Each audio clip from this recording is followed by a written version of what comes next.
Hi everyone, welcome to Cobalt Crochet Tutorials. Today I'm going to show you how to make the Meteora Wrap. For this pattern you'll need an 8mm Tunisian crochet hook, and you'll need the type of hook with the long cord attachment. You'll also need worsted weight category 4 yarn, and it's better if you have one that has a lot of drape. Okay, so to get started, make a slip knot. Slide it onto your hook. Now you're going to chain 44. For the purpose of this video, I'm not going to follow the exact stitch counts because this video really just serves as a companion video to the pattern, and I'll show you exactly how to work the specific stitches that this pattern uses.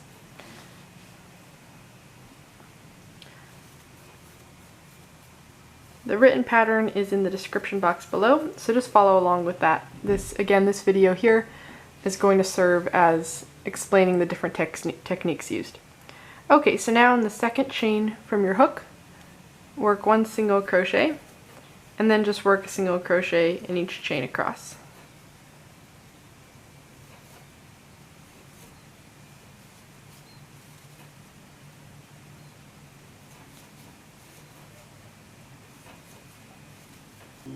Alright, I have 2 chains left here, so again just working one single crochet in each chain.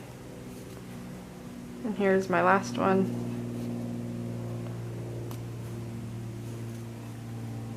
Alright, now you'll turn your work, and don't chain one, don't make a turning chain, simply turn your work. And we'll just start by working into this first single crochet right here. So insert your hook and yarn over and pull up a loop. Now you aren't going to do anything with that loop, we're just going to be pulling up loops across this row and leave them all on your hook until we get to the end. In your pattern it says to pull up the loops loosely, and that's exactly what you want to do. In fact, you probably want to err on the side of making them looser. So this is about how high my loop is, so I'll just keep working them across. Again, we're inserting our hook, yarn over, pull up a loop. Insert your hook, yarn over, pull up a loop, and just leave them on your hook. This is about how tall my loops are right now. If you aren't satisfied with the height of your loops, you can always undo the rows you didn't like and just make them how you would prefer them to be. But again, keep in mind that this may affect the ending length of your wrap.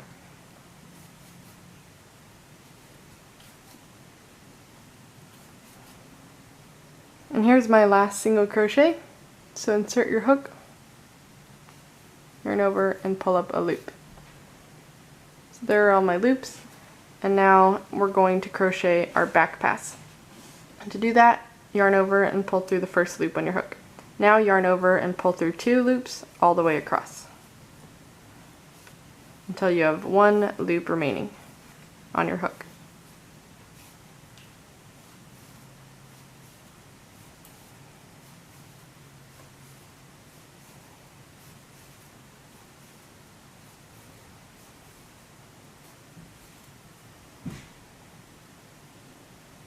Okay, so now if you're following along in the written pattern, we finished row 2. So that's how your row 2 is always going to be worked. Now for the terminology in row 3. When it says to work single crochets in as if you're working Tunisian knit stitches. So what does that mean, and where do we work into? Well, see this first V on the end cap? Don't worry about him, we're going to skip him. Now look at the first set of loops right here. It'll help if you're familiar with Tunisian stitch terminology, so you might want to acquaint yourself with the Tunisian simple stitch video, at least so you can get the basics down, and I have a video for that on my channel. So the first spot we're going to work our single crochets. See this bar right here and this bar right here. Again, we're skipping this first end cap, and now we're looking at these 2 bars. We're going to insert our hook right in between the 2 of those. Yarn over, pull through, pulling up normal height loops, yarn over, pull through 2. So we've worked single crochet working in between those 2 loops. Our next space to work is right in between these 2 loops. So again, insert your hook, yarn over, pull through, and finish your single crochet. we're going to just repeat that all the way across. Can you see the next spot to work into? It's in between these next two loops.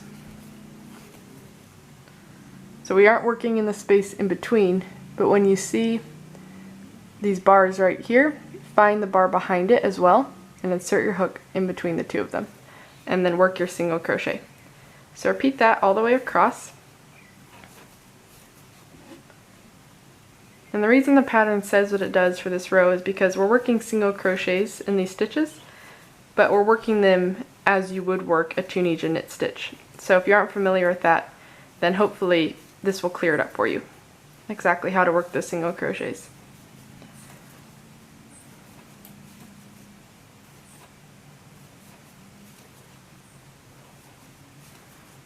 Okay, now I'll show you the end of the row because that can get tricky as well.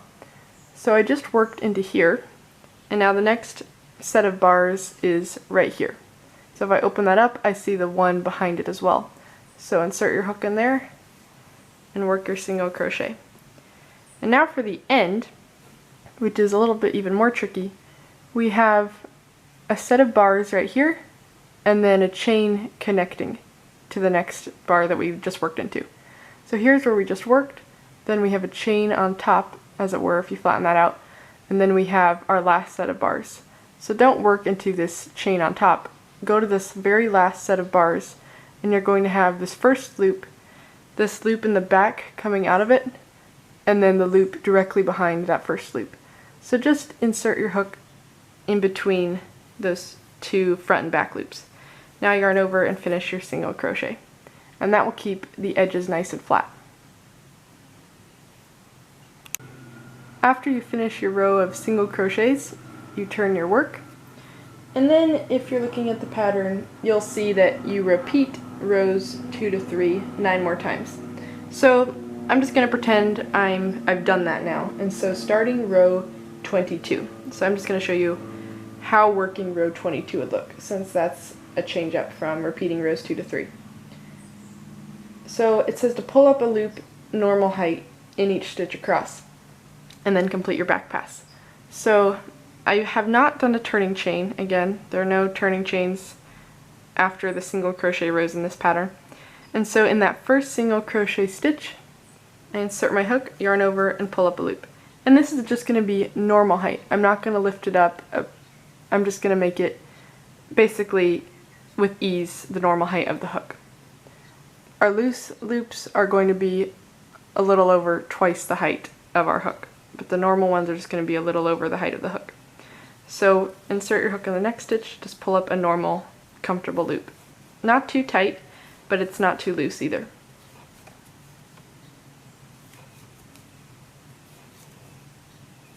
And if you aren't satisfied with how your loops look after you've finished the row or several rows, please don't be afraid just to go back and undo them and correct them how you'd like them to be, because it's worth it in the end to have your desired result. So here's how my loops are looking at this point. You can see they're nothing like the loops from the previous row.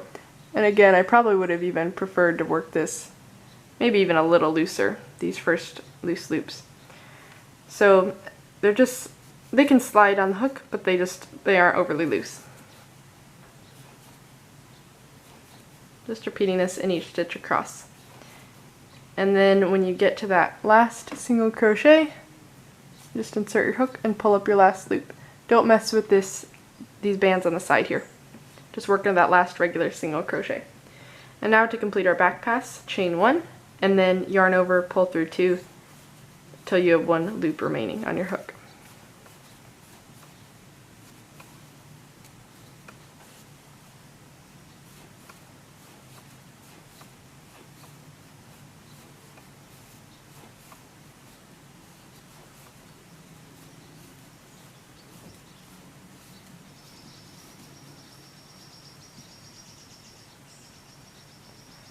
Now when it says to work Tunisian knit stitches, this is how you'll go about that. So again, I'm going to skip this first V on the very edge here when I'm working into the Tunisian simple stitches, which is what these are.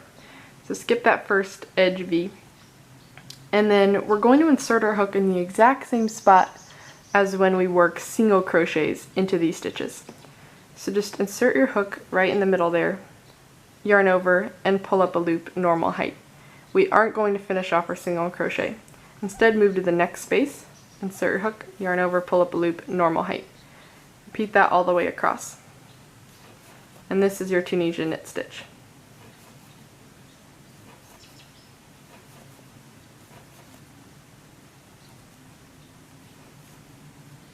And while you want these loops not to be too big, it's important that they aren't so tight that your work starts curling downwards like so. You don't want your hook to be able to lie flat directly on these. You want it to be able to be loose enough where it can just sit comfortably on top like this.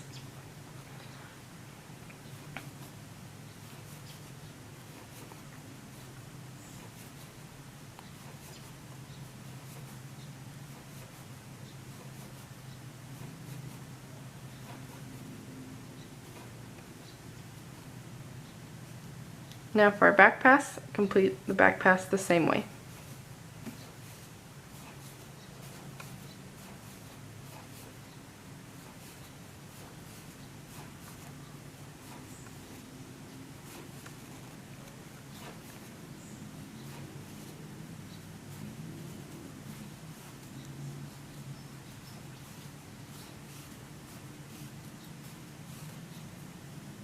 Okay, and now I'll show you, and remember, do not turn your work after completing that back pass. Now I'll show you how to continue to work Tunisian knit stitches now that we've already worked a row of it. So again, you skip that first end cap V, skip that, and then this first vertical bar right here, it has a bar behind it as well, and insert your hook in between the two of those, pull up a loop. Repeat that all the way across. Do not work in the spaces in between, don't work in here, but when you find that next vertical bar, work in between that bar and the bar directly behind it. Just pulling up a nice loop with even tension all the way across.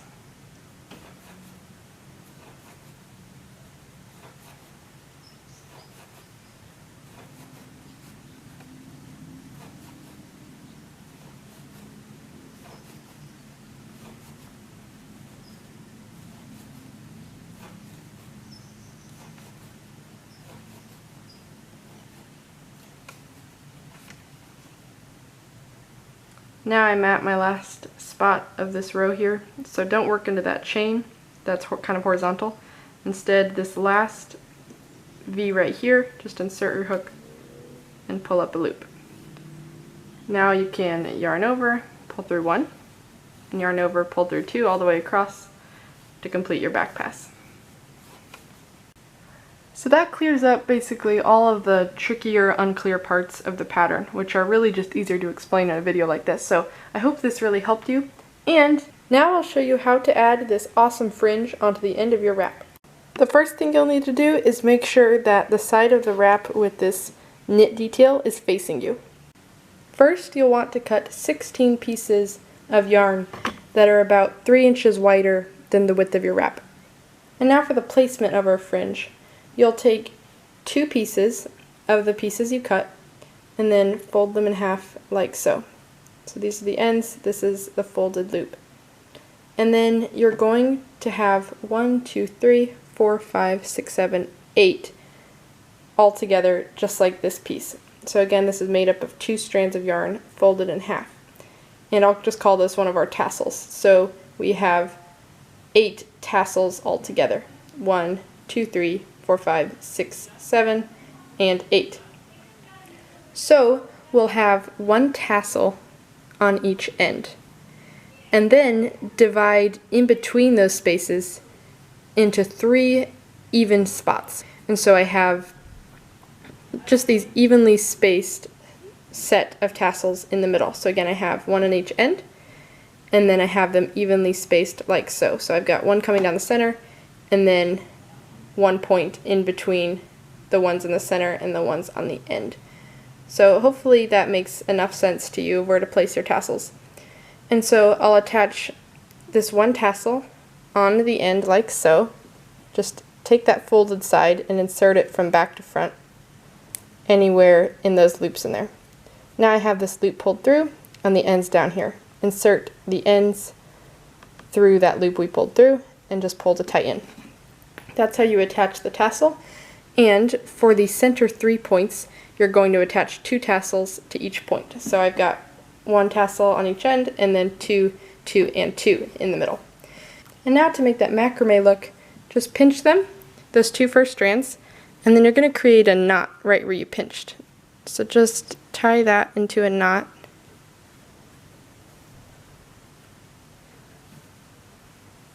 And cinch that. Like so. And then repeat that on each of the next set of 2 strands. So I'll take the next 2, pinch, and tie into a knot.